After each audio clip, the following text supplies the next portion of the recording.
In a recent tip, I talked about the importance of using your trail cameras to find back the bucks after they disperse from their summer range to their fall range. And there's a lot more information you can gather from those images. And that's what I want to talk about this week.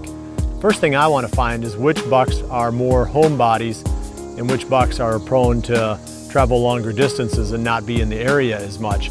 And you can learn that really quick from the trail cameras. The buck is there often. If you've got 2 or 3 cameras in that general area and each camera is picking up pictures of the deer, that means the deer probably lives right in that area.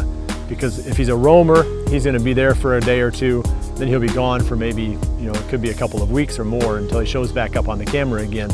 I like to hunt the bucks that are homebodies. I like it when I know the buck is there.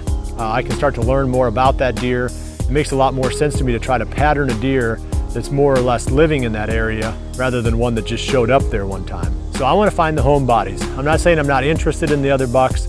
It's always fun to get pictures of big deer, but I'm really focusing in on the bucks that I'm finding repeatedly on my trail cameras.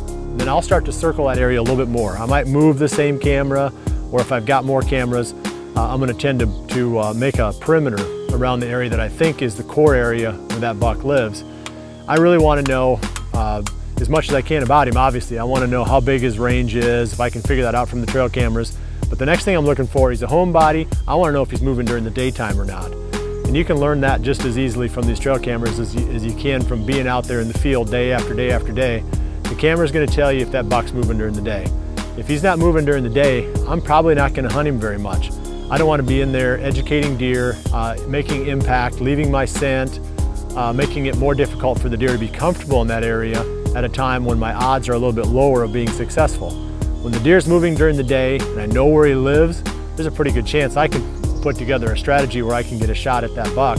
And those are the deer I'm going to go after. And what you'll find, if you kind of stick with what I do here on the tips and check out some of the stuff we're doing on the web, you'll find that those are the bucks that I typically end up killing. So we've just learned the hard way that these deer that are roamers, they're exciting and they're fun and all that, but they aren't very practical from the standpoint of a buck that you can really hope to put a pattern on and eventually put a tag on.